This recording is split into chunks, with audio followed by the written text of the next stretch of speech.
오늘 말씀은 창세기 49장 8절부터 12절까지의 말씀입니다. 유다야, 너는 내 형제의 찬송이 될지라. 내 손이 내 원수의 목을 잡을 것이요 내 아버지의 아들들이 내 앞에 절하리로다. 유다는 사자 새끼로다. 내 아들아, 너는 움킨 것을 찢고 올라갔도다. 그가 엎드리고 웅크림이 수사자 같고 암사자 같으니 그가 그를 범할 수 있으랴. 규가 유다를 떠나지 아니하며 통치자의 지팡이가 그 발 사이에서 떠나지 아니하기를 실로가 오시기까지 이르리니 그에게 모든 백성이 복종하리로다. 그의 나귀를 포도나무에 매며 그의 암나귀 새끼를 아름다운 포도나무에 맬 것이며 또 그 옷을 포도주에 빨며 그의 복장을 포도주에 빨리로다. 그의 눈은 포도주로 인하여 붉겠고 그의 이는 우유로 말미암아 희리로다. 아멘. 세상이 말하는 부요함의 기준은 언제나 객관적입니다. 자산이 얼마나 있는지가 부요함의 기준이 되죠. 그러나 참된 부요는 세상처럼 많은 것을 가지고 있는 것이 아닙니다. 많은 재산이 있어도, 많은 자녀가 있어도, 많은 재능이 있어도 여전히 부요하지 못한 사람들이 있으니까요. 그들은 채워지지 않는 영적 빈곤에 시달리는 사람들입니다. 그러나 성도는 참된 부요를 가지고 살아가는 이들이죠. 하나님의 자녀로서 영원한 하나님 나라를 상속받고 소유한 자들이기 때문입니다. 그래서 세상에 많고 적음에 흔들리지 않고 주어진 것에 만족하며 살아가게 되죠. 세상의 부요가 아니라 이 주님의 부요로 채워져 있기 때문에 우리는 고단하고 힘든 삶 속에서도 감사할 줄 알고 기뻐할 수 있고 만족하는 삶을 살아가게 되는 거예요. 그래서 우리의 삶에 하늘의 부요를 허락하신 하나님을 찬양하고 예배하고 살아가게 되죠. 하나님의 약속 위에서 영원히 누릴 복과 삶을 소망하고 살아가게 되는 겁니다. 이 믿음으로 인생의 모든 날을 하나님의 나라 부요로 누리고자 힘쓰는 성도 여러분을 예수님의 이름으로 축복합니다. 야곱은 루벤, 시몬과 레위에 대하여 유언하면서 루벤은 탁월함을 잃게 되고 이 시몬과 레위는 야곱 중에 나누어지고 이스라엘 중에 흩어지게 될 것이다 라고 말합니다. 이는 은혜를 소중하게 여기지 않는 삶의 비극을 우리에게 알려주고 있는 것이죠. 루벤, 시몬과 레위는 이 장자의 복을 누릴 기회가 있었던 사람들입니다. 근데 그들이 그 기회를 잃은 자가 되었다는 거예요. 그래서 말씀은 자기의 감정을 따라 주어진 은혜를 소중하게 여기지 않는 삶이 가져오는 아픔에 대하여 말씀해주고 있습니다. 첫째는 루벤이죠. 그는 탁월하지 못할 것이다 라고 유언된 것처럼 그와 그의 후손은 간신히 이스라엘 지파의 명맥을 잇는 정도로 남게 됩니다. 둘째는 시몬과 레위입니다. 그들은 야곱 중에서 나뉘며 이스라엘 중에 흩어지게 될 것이다 라고 해요. 이 유언대로 그들은 제대로 된 기업조차 받지 못한 채 흩어지게 되죠. 이처럼 루벤, 시몬과 레위에 대한 유언은 이 잘못된 감정으로 주어진 은혜의 삶을 잃게 되는 이들의 모습을 우리에게 알려주고 있는 겁니다. 하나님의 은혜를 받았음에도 불구하고 그것을 소중하게 여기지 않고 살아가는 삶의 비극이 어떤가를 우리에게 알려주고 있는 것이죠. 그러나 이 유언은 죄악 가운데서도 하나님의 나라 구원의 역사는 계속되고 있다라는 사실을 우리에게 알려주고 있어요. 이는 하나님께서 여전히 하나님이 주신 은혜를 소중하게 여기지 않고 살아가는 이들이지만 그들이 하나님의 은혜를 누릴 수 있는 기회를 제공해 주고 계시다라는 사실을 우리에게 알려주고 있는 겁니다. 은혜를 누릴 기회를 허락하여 주심을 보여주고 있는 것이죠. 그래서 레위 지파는 하나님에 대한 열심으로 저주가 아닌 복을 누리는 자들이 되게 됩니다. 그리고 본문은 유다에 대한 예언을 하고 있습니다. 유다는 형제들의 찬송이 될 것이고 원수의 목덜미를 잡고 형제들이 그 앞에 절할 것이다 라고 하죠. 또한 왕의 홀이 유다를 떠나지 않고 실로가 오시기까지 통치자의 지팡이가 그 발 사이에서 떠나지 아니하며 그에게 백성들이 순종하게 될 것이다 라고 말씀합니다. 그리고 유다는 그의 나귀를 포도나무에 매며 그의 암나귀 새끼를 아름다운 포도나무에 맬 것이고 옷은 포도주에 복장은 포도주 빨게 될 것이다 라고 얘기하죠. 유다의 눈은 포도주로 인해 붉고 이는 우유로 인해 희리라 라고 말씀합니다. 이를 통하여 말씀하시는 바는 무엇일까요? 어떤 쥐나 직업 등의 선택받기 위해서는, 쓰여지기 위해서는 자격을 입증해야 합니다. 그 일을 할 수 있다라는 능력을 입증해야만 사람들로부터 선택을 받게 되죠. 그래서 사람들은 자격을 입증하기 위해서 부단한 노력을 하게 돼요. 오디션 프로그램을 보면 자격을 입증하기 위해 힘쓰는 사람들의 모습을 보게 됩니다. 그들은 주어진 시간을 허투루 보내지 않고 그 짧은 시간 최선을 다해서 내가 뽑힐 만한 사람입니다. 내가 인정받을 만한 사람입니다. 라고 자격을 증명하기 위해 힘쓰게 되죠. 그렇지 않으면 냉혹한 경쟁에 도태되고 탈락되게 되어 있어요.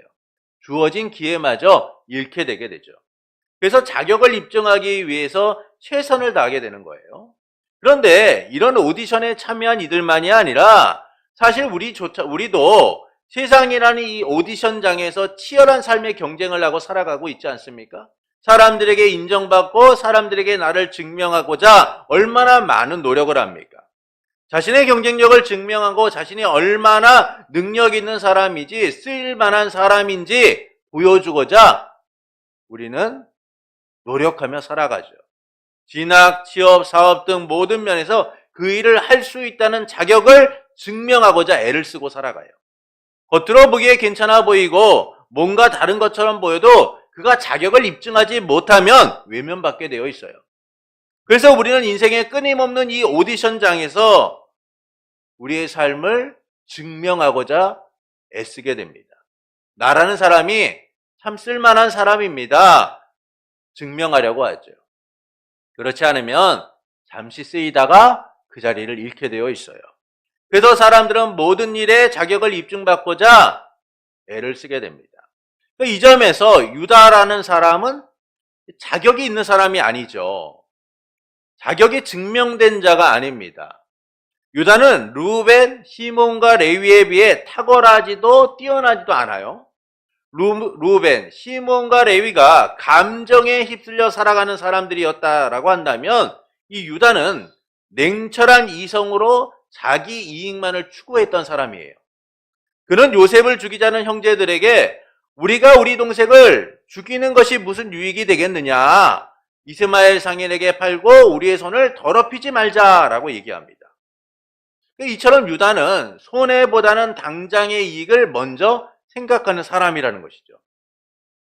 요셉을 죽이는 일에 찬성하고 그 일에 협조했으면서 이스마엘 상인들을 보자 당장의 이익을 생각하고 우리 손으로 더럽히기보다는 차라리 팔아서 이득이라도 남기자라고 말하는 이 유다라는 사람, 얼마나 냉철한 사람입니까? 이 점에서 유다는 감정을 따라 행하는 루벤, 시몬과 레위와 달리 이성적이고 계산적이고 냉철하게 자기 이익을 추구하는 사람이라는 것이죠. 그런데 본문은 유다에 대하여 탁월함을 말씀하면서 그의 후손에게서 왕이 나오게 될 것이다 라고 말씀합니다. 그의 가문이 왕의 가문이 될 것이고 실로가 오시기까지 그 왕의 가문으로서 명맥을 이어가게 될 것이다 라고 말씀하죠. 왕의 가문으로 지속될 것이다 라고 말씀해요. 유다는 왕이 될 자격도 능력도 없는데 하나님께서는 유다의 가문이 영원한 왕의 가문으로서 쓰이게 될 것이다 라고 말씀하고 있는 거예요. 이를 통하여 말씀하시는 바는 무엇일까요? 은혜로서 유다를 하나님 나라의 계승자로 삼으셨다라는 사실을 알려주고 있어요. 야곱의 유언은 유다의 집을 왕의 가문으로 삼아 영원한 하나님의 통치자가 나올 것이다 라는 사실을 알려주고 있습니다. 이는 하나님 나라 언약의 궁극적인 성취를 보여주고 있는 것이죠. 유다에 대한 예언은 미래의 영원한 통치자이신 메시아에 대한 예언으로서 하나님 나라의 영적 풍요를 담고 있다라는 거예요. 이는 하나님께서 유다를 은혜로서 하나님 나라의 계승자로 삼으셨다라는 사실을 알려주고 있는 겁니다. 그래서 본문은 유다에 대하여 세 가지를 설명해 주고 있어요. 첫째는 유다의 탁월함입니다. 본문 8절을 보시겠습니다. 유다야, 너는 내 형제의 찬송이 될지라. 내 손이 내 원수의 목을 잡을 것이요 내 아버지의 아들들이 내 앞에 절하리로다. 이 탁월함에 대하여 세 가지를 말씀합니다. 첫 번째는 내 형제의 찬송이 될 것이다 라고 얘기해요. 유다가 지도자로서 형제들의 찬양을 받게 될 것이다 라는 거예요. 칭송을 받게 될 거다 라는 것이죠. 두 번째는 유다의 손이 원수의 목을 잡을 것이다 라고 얘기합니다. 적들에게 승리하게 될 것이다 라고 예언하면서 이 예언은 다윗과 솔로몬에 의해 이루어지게 되죠. 그리고 궁극적으로는 예수 그리스도를 통하여서 사탄이 멸해지는 완전한 성취를 이루어지게 됩니다. 세 번째는 내 아버지의 아들들이 내 앞에 절하리로다 라고 얘기해요. 그러니까 이스라엘의 모든 지파가 유다 지파에게 복종하게 될 것이다 라는 거예요. 이 예언은 다윗이 왕으로 즉위하고 그 후손이 왕위를 계승하게 되면서 성취되게 되죠. 이처럼 하나님께서는 유다가 다른 형제들보다 탁월하게 될 것이다 라고 얘기해요. 뭐 그냥 탁월한 게 아니에요. 조금 더 나은 존재가 아니에요. 왕의 가문이 된다는 거죠. 이 얼마나 놀라운 일입니까? 그러나 유다는 탁월함을 받을 만한 자격이 없어요. 그런데도 하나님께서 유다와 그의 후손을 탁월하게 하신다라고 말씀하고 있는 것은 유다가 은혜로 하나님 나라의 계승자가 되었다라는 사실을 말씀해주고 있는 것이죠. 앞서 나눈 것처럼 유다는 매우 계산적이고 자기 유익을 추구하는 그런 사람입니다. 그래서 그는 자기 손을 더럽히지 않고 요셉을 팔아 이익을 챙기려고 했던 인물이고, 막내 아들 셀라가 그의 형들처럼 죽을까 걱정하여서 며느리 다말을 희생시키려고 했던 사람이죠. 그는 누구보다 자기 이익을 우선했던 사람이에요.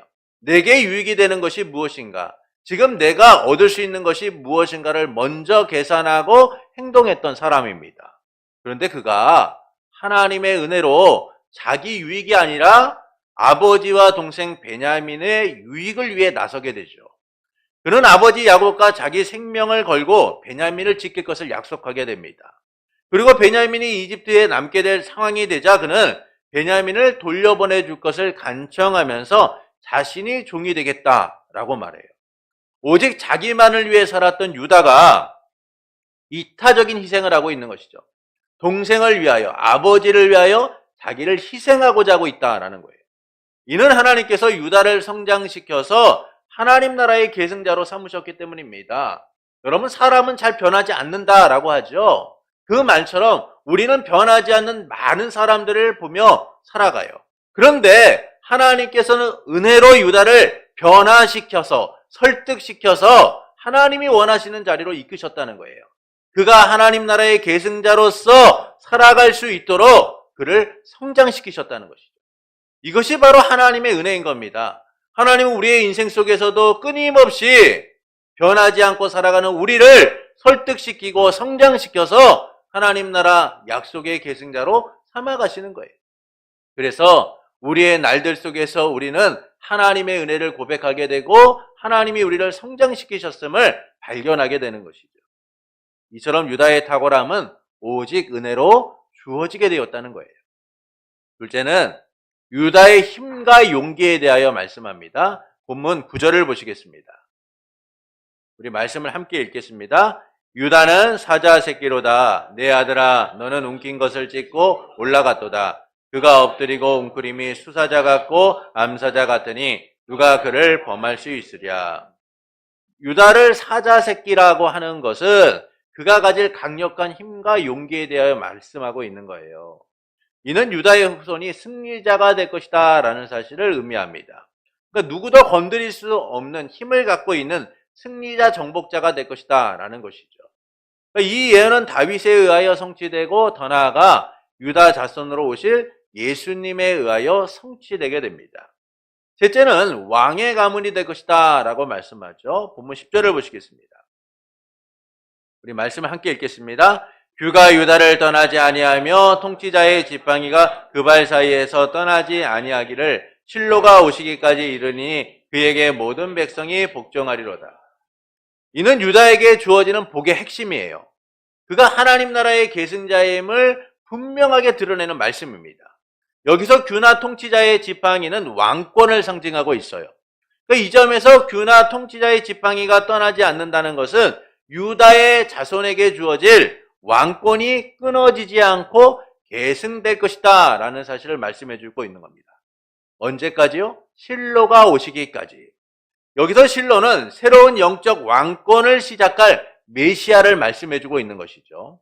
유다에게 주어진 혈통적 왕권이 끝나고 영원한 영적 왕권을 가진 메시아를 통하여 모든 백성이 열방이 순종하게 될 것이다 라고 말씀해 주고 있어요. 이는 영원한 하나님 나라의 왕으로 오실 예수님에 대한 예언과 그분을 통하여 하나님 나라 백성될 성도들의 순종을 말씀해 주고 있는 것이죠.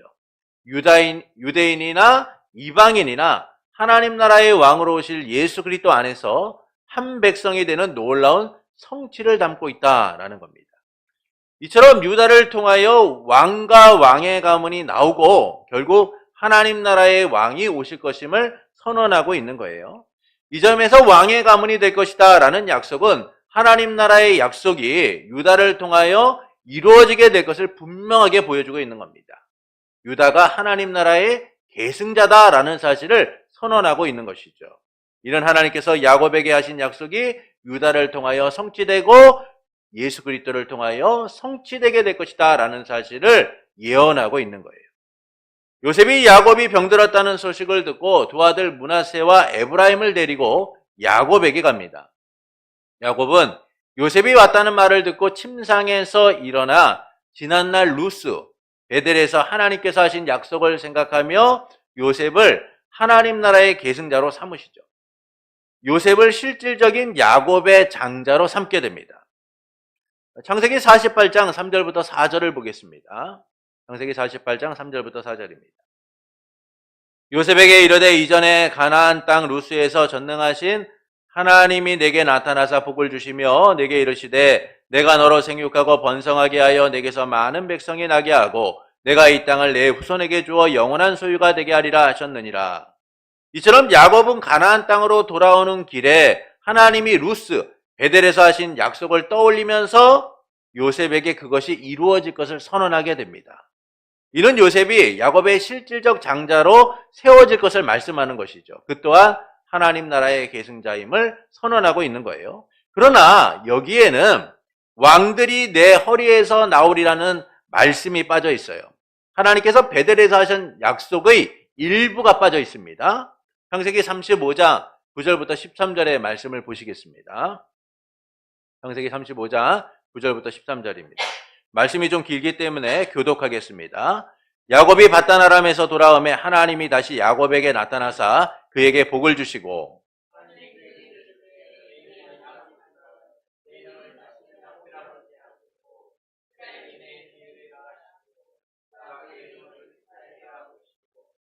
하나님이 그에게 이르시되 나는 전능한 하나님이라 생육하며 번성하라. 한 백성과 백성들의 총회가 내게서 나오고 왕들이 내 허리에서 나오리라.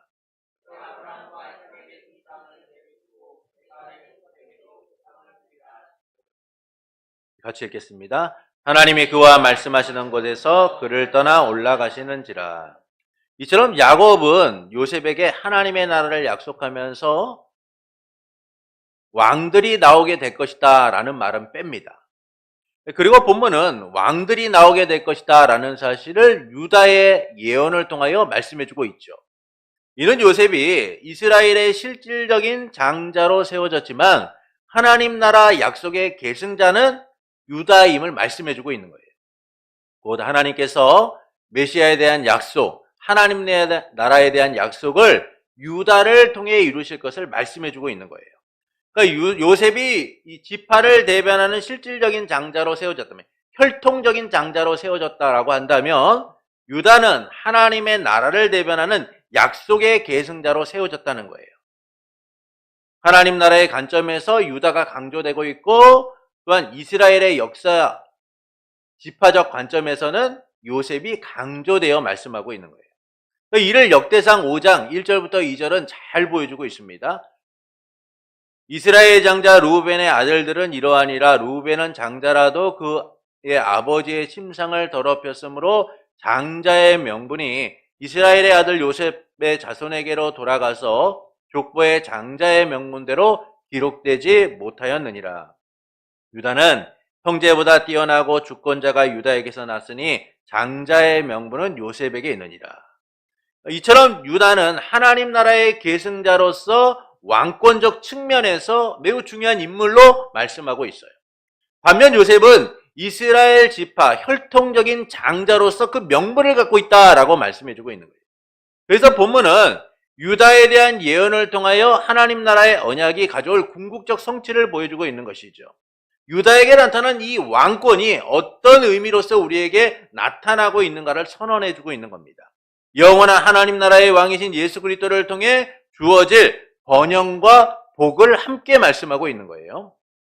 풍요와 번영, 물질적 축복에 대하여 말씀해주고 있죠. 본문 11절부터 12절을 보시겠습니다. 그의 나귀를 포도나무에 매며 그의 암나귀 새끼를 아름다운 포도나무에 맬 것이요 또 그 옷을 포도주에 빨며 그의 복장을 포도즙에 빨리로다. 그의 눈은 포도주로 인하여 붉겠고 그의 이는 우유로 말미암아 희리로다. 여기서 나귀는 평화를 상징하는 동물로 여겨져요. 그런데 나귀에 대해 말씀하고 있는 것은 실로가 메시아가 평화의 왕으로서 영적 풍요를 가져오게 될 것이다 라는 사실을 말씀해주고 있는 거예요. 포도주라는 것은 이 풍요와 번영을 상징해요. 그런데 그 옷을 포도주로 빨고 그 복장을 포도즙으로 빤다라는 것은 그 풍요와 번영이 얼마나 놀라운가를 말씀해주고 있는 것이죠. 그래서 평화의 왕으로 오실 이 메시아를 통하여 영적 풍요를 누리게 될 것이다 라는 사실을 말씀해주고 있는 겁니다. 이에 대하여 스가랴 9장 9절부터 10절은 다음과 같이 말씀하죠. 시온에 따라 크게 기뻐할지어다 예루살렘에 따라 즐거이 부를지어다 보라 내 왕이 내게 임하시나니 그는 공의로우시며 구원을 베푸시며 겸손하여서 나귀를 타시나니 나귀의 작은 것 곧 나귀 새끼니라. 내가 에브라임의 병거와 예루살렘의 말을 끊겠고 전쟁하는 활도 끊으리니 그가 이방 사람에게 화평을 전할 것이요 그의 통치는 바다에서 바다까지 이르고 유브라데 강에서 땅끝까지 이르리로다. 이는 메시아에 대한 예언으로서 그분이 공의와 구원을 베푸시는 겸손의 왕, 평화의 왕으로 오실 것이다 라고 선언하고 있는 것이죠.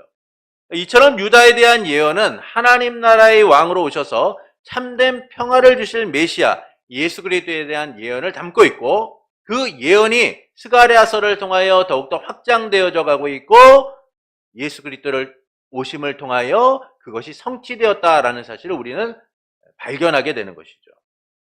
예수님께서 참된 평화와 번영을 가져오시는 평화의 왕이시다라는 거예요. 사실 평화가 있어야 사람들이 그 삶의 복을 온전히 누리게 됩니다.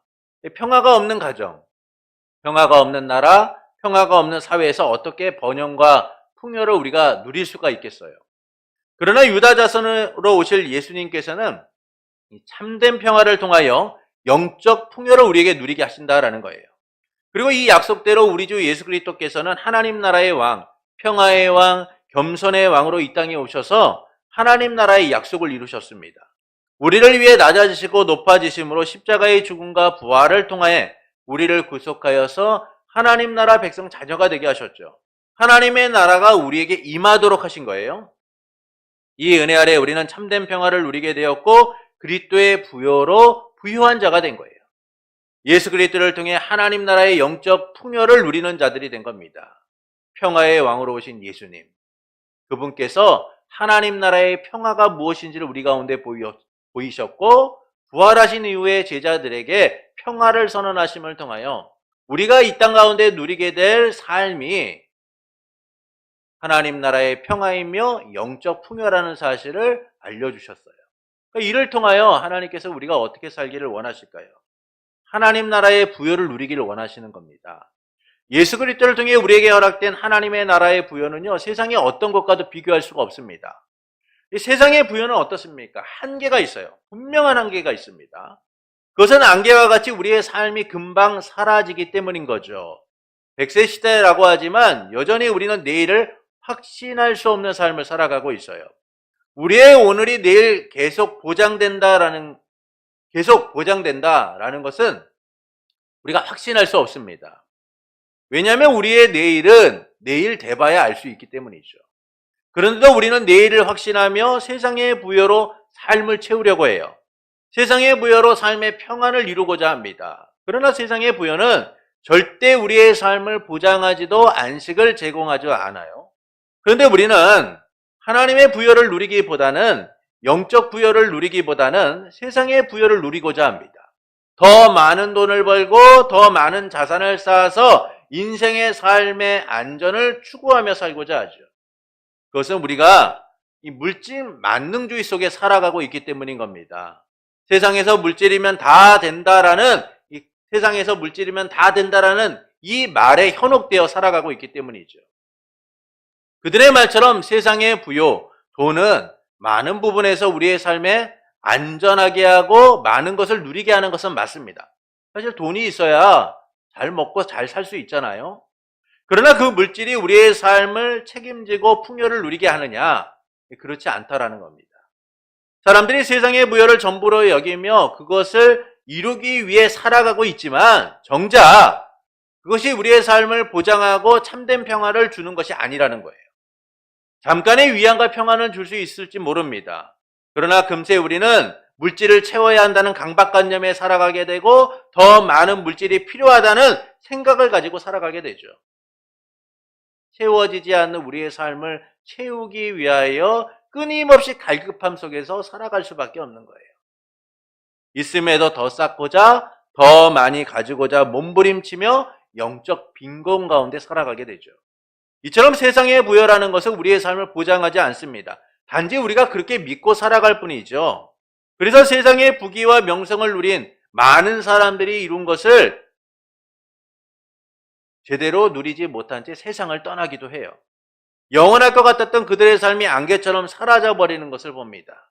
분명히 어제까지도 그들의 삶을 누리고 별탈 없이 살았음에도 어느 순간 사라지는 많은 이들을 보게 되죠.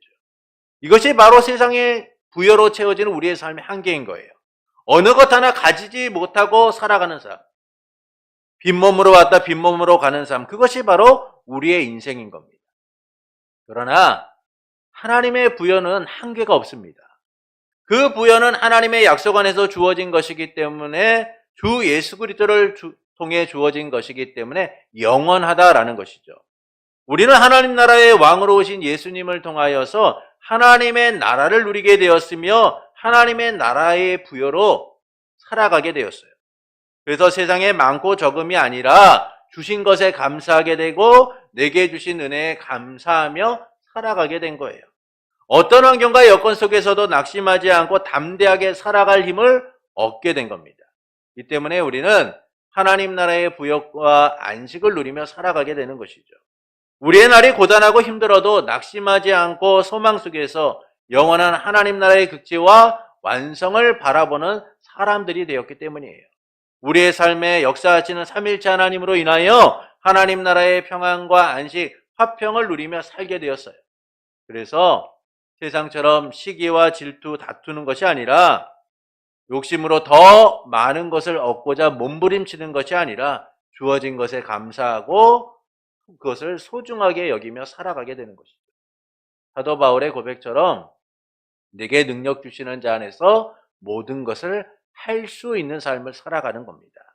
이처럼 하나님 나라의 부여를 누리게 될 때, 하나님의 통치를 따라가게 될 때 우리는 이 요동치는 세상에서 표류하는 배와 같이 흔들리는 것이 아니라 저 등대와 같이 언제나 그 자리에 서서 세상을 밝히는 삶을 살아가게 되는 거예요.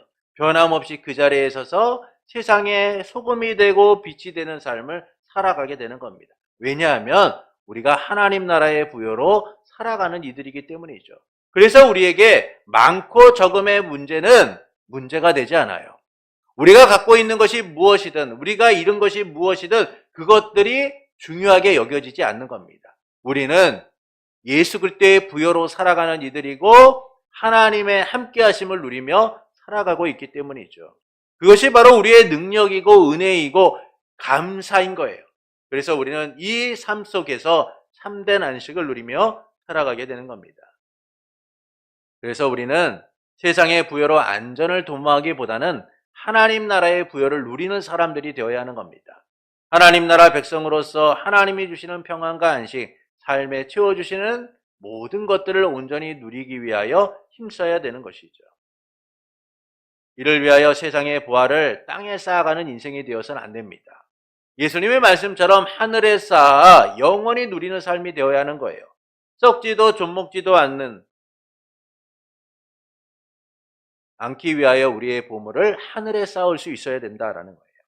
오직 하나님만을 섬기고 하나님의 나라와 그분의 의를 위하여 살아가는 삶이 되어야 하는 겁니다. 그때 하나님이 주신 부여로 우리는 살아가게 될 것이고 우리에게 주어진 많은 것들이 주 안에서 쌓여져 감을 누리게 될 거예요.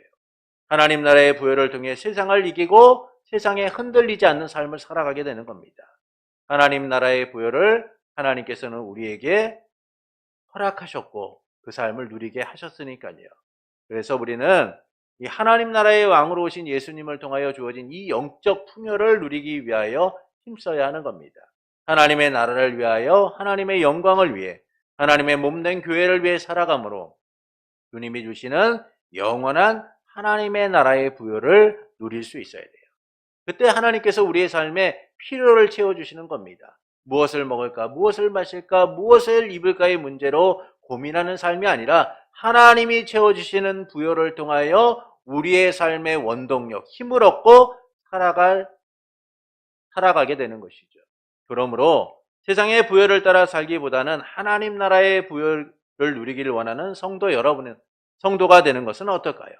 세상의 부활을 땅에 쌓는 것이 아니라 하늘에 쌓아 하나님 나라의 부여를 이루고 누리는 성도가 되는 것은 어떨까요? 사랑하는 성도 여러분, 유다는 탁월하며 그의 후손에게서 왕이 나오게 될 것이다 라고 말씀합니다. 그의 가문이 왕의 가문이 될 것이고 실로가 오실 때까지 그들은 왕의 가문을 지속하게 될 것이다 라고 말씀하죠. 이는 은혜로서 유다를 하나님 나라의 계승자로 삼으셨다라는 사실을 말씀해주고 있는 거예요. 그래서 본문은 유다에 대해 세 가지를 말씀하죠. 첫째는 유다의 탁월함을 말씀합니다. 하나님께서는 유다가 다른 형제들보다 탁월하게 될 것이고 그는 승리자, 정복자가 되게 될 것이다 라고 말씀해요. 그러나 유다는 탁월하지 않은 사람이죠. 그는 계산적이고 이기적인 사람입니다. 언제나 자기만을 생각했던 사람이죠. 그러나 하나님께서는 그 유다를 성장시켜서 하나님 나라 계승자로 삼으셨다는 거예요. 오직 은혜로서. 둘째는 유다의 힘과 용기에 대해 말씀합니다. 그를 사자새끼라고 말씀하는데 그가 누구도 갖지 못한 강력한 힘과 용기를 가지게 될 것이다 라고 말씀합니다. 셋째는 왕의 가문이 될 것을 말씀하죠. 이는 유다에게 주어진 복의 핵심이죠. 그가 하나님 나라의 계승자임을 선언해주고 있는 거예요. 그래서 유다의 자손에게 왕권이 주어지고 메시아가 오시기까지 그 왕권이 계속될 것이다 라고 합니다. 이 점에서 왕의 가문이 될 거라는 약속은 하나님 나라의 약속이 유다를 통하여 이루어지게 될 것임을 보여주고 있는 것이죠. 유다에 대한 유언을 통해 하나님 나라의 언약이 가져올 궁극적 성취를 보여주고 있는 거예요. 실로가 오시기까지 예수 그리스도를 통하여 그 성취가 이루어지게 될 것이다 라는 사실을 알려주고 있는 겁니다. 그리고 영원한 왕으로 오신 예수 그리스도를 통하여 영적 번영과 풍요를 택함받은 백성들은 누리게 될 것이다 라고 말씀해주고 있어요. 그래서 유다의 왕권이 끝나고 영원한 왕의 시대가 이루어지게 되면 우리는 참된 평화와 영적 풍요를 누리게 된다라는 겁니다. 그리고 이 약속대로 우리 주 예수 그리스도께서 평화의 왕, 하나님 나라의 왕으로 오셔서 우리를 하나님 나라의 백성으로 삼아주셨죠. 그 은혜 아래 우리는 하나님 나라의 영적 풍요를 누리며 살아가게 되었습니다. 이를 통해 하나님께서는 우리가 어떻게 살기를 원하실까요? 하나님 나라의 부여를 누리길 원하십니다. 그러나 우리는 하나님 나라의 부여를 누리기보다는 이 세상의 부여를 누리고자 할 때가 많아요. 그것은 물질 만능주의 속에 우리가 살아가고 있기 때문인 겁니다. 사실 돈이면 많은 것을 할 수 있는 시대에 살아가고 있죠. 돈이 없어서 문제지 돈이 많은 것은 문제가 되지 않아요. 이처럼 우리는 돈이 힘이 되고 능력이 된 시대 속에 살아가다 보니까 세상의 부여로 내 삶을 채워가는 일들에 대한 갈급함을 가지고 살아가게 됩니다. 그러나 세상의 말처럼 물질 세상의 부여가 우리의 삶의 안전을 책임지느냐? 그렇지 않아요. 오늘 있다가 사라지는 것이 우리이기 때문에 이 세상의 부여라는 것은 분명한 한계가 있다라는 겁니다. 그러나 하나님의 부여는 한계가 없고 영원합니다. 하나님의 약속을 따라 주어졌기 때문에 우리의 현재와 미래는 영원히 하나님의 풍요를 누리며 살아가게 되는 것이죠. 그래서 우리는 세상에 쌓는 인생이 아니라 하나님의 나라를 위하여 살아가는 인생이 되어야 하는 거예요. 하나님의 의를 위해 살아가야 하는 겁니다. 그때 우리는 모든 상황 속에서 주어진 삶에 감사하고 만족하며 그 삶의 가치들을 발견하며 살아가게 되는 것이죠. 빈곤하고 가난하고 갈급한 인생이 아니라 내 삶에 주어진 것에 만족하고 풍요를 누리는 삶을 살아가게 되는 겁니다. 그러므로 세상의 부여를 따라 살기보다는 하나님 나라의 부여를 누리길 원하는 성도가 되는 것은 어떨까요? 세상의 부활을 땅에 쌓는 것이 아니라 하늘에 쌓아 하나님 나라의 부여를 이루고 누리는 성도가 되는 것은 어떨까요? 그때 우리는 하나님 나라의 부여로 채워지게 될 것이며 삶의 빈곤은 사라지고 영적 풍요로 가득하게 될 겁니다. 변하는 삶은 없고 그대로지만 우리 안에 감사와 은혜의 고백들로 넘쳐나게 될 거예요. 하루하루 내게 주어진 삶이 얼마나 복된지를 알게 될 겁니다. 그것이 바로 하나님이 우리에게 주신 영적 풍요이고 우리는 하나님의 통치 속에서 그 풍요를 영원히 누리게 될 것이다 라는 것이죠. 그러므로 세상의 부여가 아닌 하나님 나라의 부여로 살아가기를 원하는 성도 여러분에게 하나님의 나라를 약속하시고 이루신 삼일체 하나님으로 인하여 날마다 주심이 주시는 참된 평안과 안식, 풍요가 넘치는 삶이 되기를 예수님의 이름으로 축원합니다.